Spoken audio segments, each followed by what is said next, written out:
तो अपना जो फर्स्ट चैप्टर है कोल्ड वॉर एरा, इसको हिंदी में अपन शीत युद्ध कहते हैं। क्या था cold war era? The cold war, the chapter shows the dominance of the two super power, the United States and America and the Soviet Union, जिसको हम यूएसएसआर कहते हैं, and the central to the cold war. क्या हुआ था world war और world war second के बाद में दो ही अलायंसेस रह गई थी जो सुपर पावर, एक ही अलायंस के दो रह गए थे, एक यूएसएसआर था और एक यूएसए था। The chapter views the non alignment movement NAM as challenge to the dominance of the two super power. ठीक है, डोमिनेंस का मतलब हुआ कि जो नाम पहली बात क्यों बना।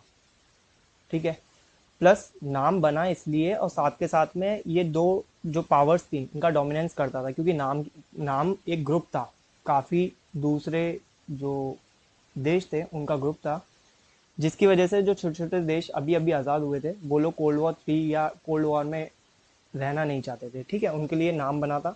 Non aligned countries establish a new economic order, जिसको हम एनआईओ बोलते हैं, means attracting economic development of the political development and the independence. तो इसके अंदर अभी हम पढ़ेंगे, तो स्टार्ट करते हैं चैप्टर को। Cuban missile crisis. तो कोल्ड वॉर का जहाँ पे भी जिक्र आता है तो सबसे जो इंपॉर्टेंट चैप्टर के अंदर पार्ट है वो है क्यूबन मिसाइल क्राइसिस का। इन अप्रैल 1961 the leaders of the United Soviet socialist Republic USSR. तो एक नंबर का क्वेश्चन तो सबसे पहला आ गया कि इसका फुल फॉर्म क्या हो सकता है। वे are the worried about the United Nations of the America USA would invade the communist rule Cuba, क्योंकि अमेरिका के जस्ट पास है क्यूबा। और मैंने क्या बताया था कि दोनों के बीच में क्या था, आइडियोलॉजिकल कॉन्फ्लिक्ट थे। एक कैपिटलिस्ट था और एक सोशलिस्ट था, है ना। दोनों के मतलब एक कैपिटलिस्ट था एक कम्युनिस्ट था। कम्युनिस्ट क्या होता है कि सब में इक्वल शेयर कर देता है, और जबकि कैपिटलिस्ट होता है जिसकी भारत के अंदर चल रहा है कि जिसका जितना शेयर है वो उतना ही रहेगा। वुड इन्वेट द कम्युनिस्ट, और यूएसएसआर को कहीं ना कहीं लग रहा था कि भाई क्यूबा छोटा सा देश है, उसके ऊपर इन्वेट करके वो उसको अपना अलायंस ना बना ले। Federal cost and the federal Castro the president of the small island nation of the coast of the United State के पास था, और उस टाइम में कौन थे, फेडरल कैस्ट्रो। कौन थे? फेडरल कैस्ट्रो वहाँ के क्या थे, फेडरल कैस्ट्रो, जो फेडरल कैस्ट्रो थे वो वहाँ के प्रेसिडेंट थे। क्यूबा वॉज द एले ऑफ द सोवियत यूनियन, और सोवियत यूनियन ने उसको अपना क्या बना लिया, अलायंस बना लिया। And receive the both diplomatic and the financial aid from it. जो छोटे देश होते हैं वो थोड़े से कमजोर होते हैं। ठीक है, तो उनको किस चीज की जरूरत पड़ती है, उनको जरूरत पड़ती है कि कोई हम पे हमला ना करे, सिक्योरिटी की, डिप्लोमेटिक मैनर की, फाइनेंशियल की।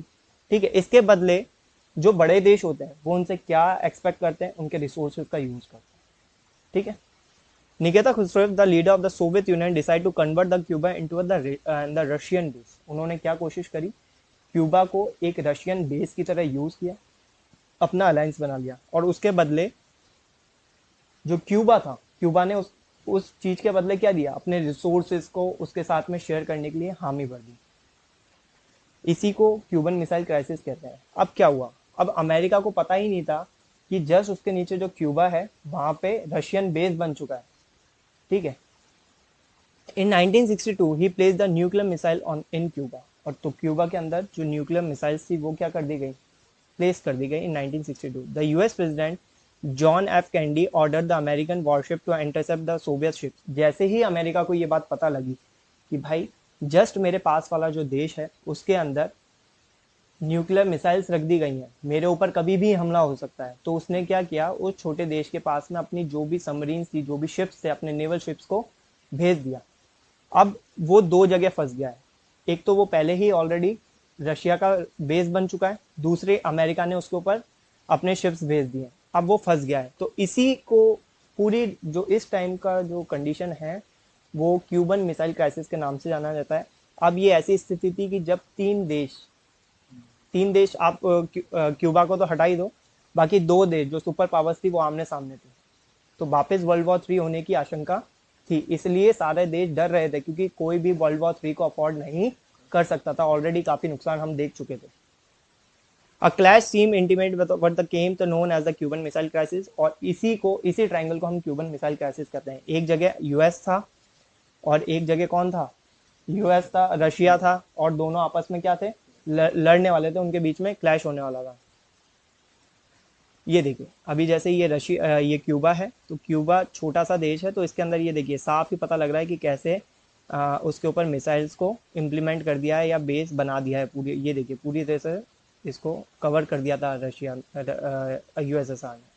अब देखिए ये क्यूबा है, अब क्यूबा से क्या है कि क्यूबा से देखिए मैक्सिको सिटी ज़्यादा नहीं थी, लॉस एंजलिस, तो ये यूएसए के जो मैन वॉशिंगटन है, तो ये जो मैन शहर हैं ये अब इसकी पकड़ में थे, अब यूएसएसआर की पकड़ में थे। अगर यूएसएसआर चाहता था कभी भी यहाँ से हमला करके इनके ऊपर इन्वेड कर सकता था, इसलिए यूएसए ने क्या किया, अपने शिप्स को क्यूबा पे पहुंचा दिए। अब क्यूबा भी पूरी तरह से घिर चुका था। तो इसी तरह से दो सुपर पावर्स आमने सामने आ गई थी 1962 के अंदर, जिससे पूरा देश, पूरा वर्ल्ड हिल चुका था और उनको लग रहा था कि अब वर्ल्ड वॉर 3 होने की आशंका है। तो इसी को कोल्ड वॉर कहा जाता है, वह वॉर जो होने वाली हो लेकिन हुई नहीं, तो उसको हम क्या बोलते हैं, कोल्ड वॉर। तो the emergencies of the to power blocks, तो पहला वर्ल्ड वॉर स्टार्ट हुआ था 1914 के अंदर और खत्म हो गया था 1918 के अंदर। सेकेंड वॉर 1939 से स्टार्ट हुआ था, 1945 में खत्म हो गया था। The 1945 allied forces US, Soviet Union, Britain defend defeat to axis power. Germany बुरी तरह से हार गया था, इटली हार गया था, जापान हार गया था, और इसी तरह से सेकेंड वर्ल्ड वॉर खत्म हुआ। ये जो जर्मनी था, जर्मनी पूरी तरह से हार गया था, इटली हार गया था और जापान हार गया था। देखिए जैसे ही 1939 और 1939 का वॉर हुआ और 1945 में सेकेंड वर्ल्ड वॉर खत्म हुआ, नेक्स्ट खत्म होते ही कोल्ड वॉर स्टार्ट हो गई। क्योंकि मैंने आपको, जैसे कि हमने देखा था कि जो यूके था अब सुपर पावर था और सोवियत यूनियन सुपर पावर था, क्योंकि यूएसए के पास में, यूके के और इनके पास में, यूके अब इतना रहा नहीं था और फ्रांस खत्म हो चुका था, तो सोवियत यूनियन और यूएसए, अमेरिका अब सुपर पावर्स के ब्लॉक में थे। तो वही वाली बात है, ये लोग लड़े तो साथ में थे लेकिन अब एक दूसरे के क्या हो गए, एंटी हो गए। ये लोग एक दूसरे के एंटी हो गए, सोवियत यूनियन और यूएसए एक दूसरे के क्या हो गए, एंटी हो गए। इसलिए हम इसको बोलते हैं emergency of the to power blocks. अब दो पावरफुल देश हो गए, कौन कौन से, एक यूएसए हो गया, एक सोवियत यूनियन हो गया। Why the super power need alliances, क्यों जरूरत पड़ती है किसी भी सुपर पावर को अलायंस रखने की, क्योंकि वो तो ऑलरेडी इतने बड़े देश होते हैं, उनको जरूरत नहीं होनी चाहिए कि छोटे देशों के ऊपर जाके कब्जा करें, उनको अलायंस बनाए, क्या जरूरत पड़ती है, जरूरत है। क्योंकि जैसे कि हमने पढ़ा है कि सारे रिसोर्सेज सब जगह इक्वली डिस्ट्रीब्यूटेड नहीं है, तो इसलिए वो क्या करते हैं, दूसरे जो रिसोर्सेज उनके पास कम होते हैं, वो ऐसे छोटे छोटे देश ढूंढते हैं जिनको उनको सिक्योरिटी पर्पज की जरूरत होती है। एक बड़ा देश छोटे देश को ढूंढता है क्योंकि उसको डिप्लोमेटिक मैनर में, उसको मिलिट्री या फाइनेंशियली उसको सपोर्ट करता है, उसके बदले वो उससे क्या करता है, कुछ उसके रिसोर्सेज का यूज करता है। इससे दोनों को ही अपनी अपनी नीड्स को सेटिस्फाई कर लेता है। Vital resources such as oil and minerals, territory from the super power could launch their the weapons on troop. जैसे कि हमने पिछले वाले में देखा था कि यहाँ से क्या हो सकता था, उसने रशिया रशिया इतना दूर था अमेरिका से, फिर भी उसने क्या किया, अपना एक अलायंस बनाया और अलायंस से वो क्या करा, उसने अपना रशियन बेस बना लिया और वो यहाँ से अपने एनिमी को परेशान कर सकता था, उसके ऊपर हमला कर सकता था। तो ये भी एक मेन रीजन है कि लोग जो बड़े बड़े सुपर पावर से वो क्या करते थे, अपने अलायंसेस बनाते थे, अपने अलायंस बनाते थे। क्यों बनाते थे, तो उसका रीजन है, एक तो वाइटल रिसोर्सेज के लिए, oil and minerals, territory super power, वहां से वो अपना वेपन लॉन्च कर सके, अपना बेस बना सके। Location where the could spy on each other, वो जो देश एक दूसरे से काफी दूर है, अगर उसके पास में छोटा भी अगर बेस बन जाता है तो वह दूसरे देश अपने एनिमी के ऊपर क्या रख सकता है, नजर रख सकता है। Economic support to the many small alliance together to help their military expenses, जो छोटे छोटे देश हैं जिनकी इकोनॉमी बहुत कम होती है, तो वो मिलिट्री एक्सपेंडिचर को अफोर्ड नहीं कर सकते, ठीक है। तो इसलिए जो बड़े देश होते हैं वो क्या करते हैं, छोटे देशों के साथ में क्या करते हैं, अलायंस बना लेते हैं और उसके बदले में उनको क्या करते हैं, मिलिट्री सपोर्ट करते हैं कि कोई भी देश तुम्हारे ऊपर क्या नहीं करेगा, अटैक नहीं करेगा, हमला नहीं करेगा। Next, beginning of the cold war. Also in 1945 a second world war ended and the cold war began. अब ये ऐसी स्थिति थी कि 1945 में कोल्ड वॉर खत्म ही हुआ है, टू सुपर पावर्स रह गई है, यूएस एंड यूएसएसआर, दो ही रह गई हैं। World war ended and the cold war began. अब क्या हुआ, अब दोनों के सामने कॉन्फ्लिक्ट आने लग गए कि सुपर पावर कौन है, क्योंकि लड़ाई हमेशा एक की होती है कि मैन कौन है, वर्ल्ड का दादा कौन है। तो उस समय क्या था, उस समय यही था। तो दो ब्लॉक्स बन गए थे, एक यूएसएसआर को सपोर्ट करता था और एक यूएसए को सपोर्ट करता था। दोनों में आइडियोलॉजिकल कॉन्फ्लिक्ट थे, बेसिकली क्या थे, आइडियोलॉजिकल कॉन्फ्लिक्ट। जैसे कि एक कैपिटलिस्ट थ्योरी को अपनाता था यूएसए और दूसरा जो अपनाता था वो कम्युनिस्ट को अपनाता था, कम्युनिस्ट थ्योरी को अपनाता था। क्या हुआ था, when the US drop the bomb on Hiroshima and Nagasaki, world war second का खत्म होने ही वाला था, जापान ने लगभग सरेंडर कर दिया था, लेकिन यूएस ने अपनी पावर शो करने के लिए, सिर्फ अपनी पावर को शो करने के लिए क्या किया, हिरोशिमा और नागासाकी पे न्यूक्लियर बॉम्ब गिरा दिया, जिसको बाद में बहुत क्रिटिसाइज किया गया। लेकिन जो यूएस सपोर्टर्स थे उन्होंने कहा कि वॉर को जल्दी खत्म करने के लिए ये किया गया, जबकि ऐसा नहीं था। वो क्या करना चाह रहा था, अपनी से पावर्स दिखाना चाह रहा था, ताकि इन फ्यूचर कोई भी देश उससे टकराने की हिम्मत नहीं कर सके, और आज भी ऐसा ही। And the critics and criticized by the US dropped the bombs, argued the US know the Japan about the surrender and the unnecessary drop the bombs. वो unnecessary था बॉम्ब ड्रॉप करना।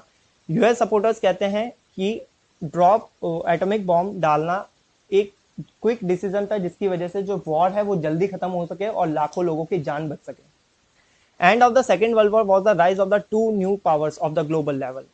The first one is US and the second was USSR. World war खत्म होते हमारे सामने दो block सामने आ गए, दो पावर सामने आ गई, एक यूएस थी, दूसरी USSR. The logic is simple yet powerful when the two rival powers of the position of the nuclear weapon capable to inflicting that destruction unacceptable to each other. दोनों एक दूसरे से जलने लग गए, क्योंकि लड़ाई थी सुपीरियरिटी की, कि सुपीरियर कौन है, और इसी वजह से दोनों सुपर पावर्स के बीच में क्लैशेज होने लग गए। क्या होने लग गए, क्लैशेज होने लग गए। The backdrop of the end of the Second World War led to beginning of the Cold War. देखो एक क्वेश्चन आ सकता है कि भाई वर्ल्ड वॉर तो खत्म हुआ, अच्छी बात थी, लेकिन उसका बैकड्रॉप क्या था। अब ये तो वही वाली बात हुई कि इतना बड़ा वर्ल्ड वॉर खत्म हुआ, ये तो खुशी की बात है। नहीं, वर्ल्ड वॉर खत्म तो हुआ, लेकिन इसकी वजह से दो सुपर पावर्स थी वो एक दूसरे के एंटी हो गई। इसकी वजह से कभी भी वो आपस में लड़ सकते थे और कोल्ड वॉर या वर्ल्ड वॉर 3 की स्थिति बन सकती थी। कोल्ड वॉर हम इसलिए कहते हैं क्योंकि कोई भी वॉर हुआ नहीं था। आगे चलते हैं। Emergence of the two superpower blocks. With the Second World War, the two new superpowers rose the global level. The first one is USA and the second is USSR. The greed expansion of the other spheres of the influence are diverted into the two Western alliances. देखो दोनों ही चाहते थे, उनके क्या बने, उनके नए नए अलायंसेस बने, वो अपने राज्यों की या देशों की सीमा को लगातार बढ़ा सके। बढ़ाने से क्या होगा, उनको नेचुरल रिसोर्सेज मिलेंगे दूसरे देशों से, छोटे छोटे से। इसलिए वर्ल्ड कहीं ना कहीं दो भागों में बढ़ गया, एक यूएसएसआर को सपोर्ट करता था, एक यूएसए को सपोर्ट करता था। ठीक है, नेक्स्ट है the greed of the expansion. The western alliance led by the USA, और जो वेस्टर्न अलायंस था वो यूएसए लीड कर रहा था, क्योंकि यूएस वहां का लीड में था और उसके अलावा वहां पे कोई भी सुपर पावर बची नहीं थी। The US build NATO and the NATO, south east Asian territory organisation CENTO and the central territory organisation. उसने यहाँ पे दो ऑर्गेनाइजेशन बनाई, एक तो नाटो बनाई, एक साउथ ईस्ट टेरिटरी ऑर्गेनाइजेशन जिसको बोलते हैं सेंटो, और दूसरी बनाई central territory organisation CENTO and SEATO. तो यहाँ पे तीन ऑर्गेनाइजेशन बनी है। क्वेश्चन आ सकता है एक नंबर पे। The Soviet Union create the eastern alliance, the Warsaw Pact, उसने ईस्टर्न अलायंस बना लिया। The super powers required the smaller state alliance gain the access of the vital resources. हमने पिछली स्लाइड में पढ़ा था कि कोई भी अलायंस को दूसरे अलायंस बनाने की जरूरत क्यों पड़ती है, क्योंकि वो खुद ही बहुत डेवलप्ड है, लेकिन उसको दूसरे रिसोर्सेज की जरूरत पड़ती है, इसलिए वो क्या करता है, अलायंस बनाता है। The other important development was the non align movement NAM, which is give by the independent countries way to steering out the alliances. अब नाम परफॉर्म हुआ, जिसको हम बोलते हैं नॉन अलाइनमेंट मूवमेंट। क्यों बना, इसका रीजन था, इसका रीजन था वो देश जो अभी अभी डीकॉलोनाइज हुए, वह देश जो अभी अभी डीकॉलोनाइज हुए हैं, जो अभी इन दो देशों की लड़ाई के बीच में नहीं पड़ना चाहते, क्योंकि उनका इकोनॉमिक मैनर बिगड़ जाएगा। उनकी इकोनॉमी इतनी नहीं है कि वो वर्ल्ड वॉर 3 या कोल्ड वॉर को अफोर्ड कर सकें। इसलिए क्या बनाया गया, नाम बनाया गया नॉन अलाइनमेंट मूवमेंट। वह छोटी छोटी कंट्रीज जिनका डेवलपमेंट अभी स्टार्ट नहीं हुआ था या अंडर डेवलपमेंट, तो वो नाम के अंदर आके जुड़ गई और इससे एक ऑर्गेनाइजेशन बना, और वो ऑर्गेनाइजेशन एक मीडिएटर के रूप में काम करता था दोनों अलायंसेस के बीच में। फिर आता है अरेनाज ऑफ द कोल्ड वॉर। क्या सिर्फ क्यूबन मिसाइल क्राइसिस ही इकलौता ऐसा जगह था जहां पे ये दो पावर ब्लॉक्स एक दूसरे के आमने सामने आई थी? नहीं, इसके अलावा भी था। Arenas of the Cold War were areas and the crisis of the threat occurred between the alliance system but did not lead any world war. देखो कोल्ड वॉर इसको इसलिए भी कहा जाता है क्योंकि कोई भी वर्ल्ड वॉर होने की स्थिति रही नहीं थी। ये दोनों एक दूसरे के सामने कई बार आए थे पर लड़ाइयां हुई नहीं थी, इसलिए हम इसको कोल्ड वॉर बोलते हैं। हिंदी में इसको शीत युद्ध कहते हैं। The two superpower were posed to direct confirmation in Korea 1950 to 53. Korea की वजह से भी ये दो सुपर पावर्स एक दूसरे के सामने आ गए थे. Berlin 1958 to 62, the Congo early 1960 and the several other places. तो ये जो लाइन है हमें याद रखनी है कि इस वजह से भी ये दोनों जो सुपर पावर्स थी एक दूसरे के सामने आ गई थी. Sometimes the country outside the two blocks, जो इन दोनों ब्लॉक्स को सपोर्ट नहीं करती थी. मैंने बताया जैसे कि पिछली स्लाइड में कि जो वर्ल्ड वाइड था, जो वर्ल्ड था वो अब दो पार्ट में कन्वर्ट हो गया. एक यूएसएसआर को सपोर्ट करता था, एक यूएसए को सपोर्ट करता था. इसका वजह यह था कि दोनों के आइडियोलॉजिकल कॉन्फ्लिक्ट थे दोनों के. एक कम्युनिस्ट था, एक कैपिटलिस्ट था. लेकिन वहीं पे एक नई चीज निकल के आई. वह देश जो ब्रिटिशर्स से अभी अभी डीकोलोनाइज हुए हैं, जो अभी अभी आजाद हुए हैं, क्योंकि मैं बात कर रहा हूँ 1945 की. Cold war world war second खत्म होती, कोल्ड वॉर स्टार्ट हो गया था 1946 के आसपास, जब भारत पाकिस्तान और ये सब आजाद होने में थे. तो ये लोग अफोर्ड नहीं कर सकते थे किसी भी प्रकार का वॉर या वर्ल्ड वॉर. इसलिए इन्होंने अपना एक अलग से ग्रुप बनाया जिसको नाम दिया गया नाम, नॉन अलाइनमेंट मूवमेंट. वह देश जो इतने ज्यादा डेवलप नहीं है या अंडर डेवलप है. NAM was the important the mediating between the two course of the Congo crisis. The UN secretary general played the key mandatory role. NAM, the roots of the NAM went to back the friendship between three leaders. इसके पीछे भी एक कहानी है. जो नाम बना था वह बेसिकली पहले तीन देश के नेताओं ने मिलकर बनाया था. एक यूगोस्लाविया के जोसेफ बिजस टीटो, इंडिया के पंडित जवाहरलाल नेहरू और इजिप्ट के लीडर गैमिल एम्बिल नैसिल ने बनाया था. And the held meeting in 1956. इन दोनों ने मिलकर एक मीटिंग करी थी, इन तीनों ने मिलकर, कि हमें एक ऐसा अलायंस बनाना चाहिए जिसमें वह देश आके मिल सके जो क्या है, जो अभी इन दोनों अलायंसेस के साथ में जुड़ना नहीं चाहते. तो इसलिए नाम परफॉर्म हुआ. इंडोनेशिया, सुकारो एंड घानाज काम्बे स्ट्रांगली सपोर्ट देम. और बाद में घाना के प्राइम मिनिस्टर और ये सब आके भी इसमें मिल गए. तो टोटल कितने लीडर्स हो गए? These 5 leader came to known as the 5 founders of the NAM. तो नाम के ऊपर भी सीबीएसई के अंदर क्वेश्चन पूछा जा सकता है. 2 नंबर में आ सकता है, 1 नंबर में आ सकता है. नाम के फाउंडर्स कौन कौन से थे, तो इसके ऊपर क्वेश्चन आने के चांसेस है. The first non aligned summit was held in Belgrade in 1961. तो ये 1 नंबर का क्वेश्चन है सीधा सीधा, कि 1961 के अंदर बेलग्रेड के अंदर क्या हुआ था, इनका समिट हुआ था. तो पहले थे यूगोस्लाविया के, फिर इंडिया के, इजिप्ट के, प्राइम मिनिस्टर इंडोनेशिया के और घाना के. तो ये पांचों फाउंडर्स हैं, ये पांचों फाउंडर्स हैं नाम के. तो नाम भी एक इंपॉर्टेंट रोल प्ले कर रहा था, क्योंकि जो वर्ल्ड है वो 3 पार्ट में डिवाइड हो चुका था, एक यूएसएसआर और एक यूएसए, और तीसरा बन के आया था नाम, जो कि एक प्रकार से मीडिएटर के रूप में काम कर रहा था. अब प्रॉब्लम ये हुई कि जब 2 बड़े पावर्स आमने सामने थे तो वह किसी छोटे के साथ में ट्रेड तो करेंगे ही नहीं. इसलिए नाम को एक ऐसा ट्रेड बनाना पड़ा जिसमें वह सारे छोटे छोटे देश एक दूसरे के साथ में क्या कर सकें, ट्रेड कर सकें. इसलिए क्या आया, न्यू इंटरनेशनल इकोनॉमिक ऑर्डर. ये क्यों बनाया गया कि सारे जो छोटे छोटे देश हैं, अगर उनके साथ में कोई बड़ा देश व्यापार नहीं करता है, ट्रेड नहीं करता है, तो वो आपस में ही व्यापार करके क्या करेंगे, अपनी इकोनॉमी को पुश करने की कोशिश करेंगे, सरवाइव करेंगे वो. क्योंकि उस टाइम बहुत ज्यादा क्रिटिकल कंडीशन थी. अगर हम किसी या तो यूएसएसआर के साथ में अगर ट्रेड करते तो वो हमें क्या बनाने की कोशिश करता, अपना अलायंस बनाने की कोशिश करता. अगर हम यूएसए के साथ जाते तो वो हमें अपना अलायंस बनाने की कोशिश करता.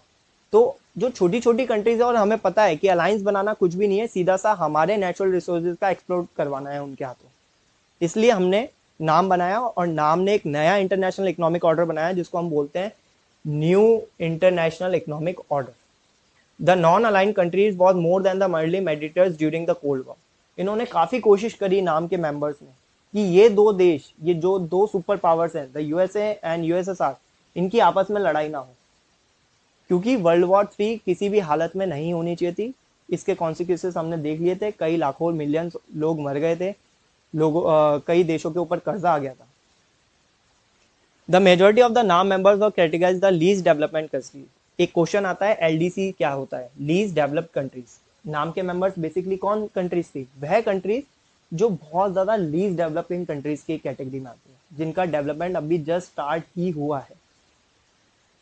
which initiate the economic development under the head of the new economic order NIO in new international economic order के अंदर। इसके अंदर क्या होता था, जो भी सारे छोटे छोटे देश थे, स्टार्टिंग में 25 देशों ने नाम के अंदर अपना नाम सबमिट करवाया था, नाम के साथ में जुड़े थे।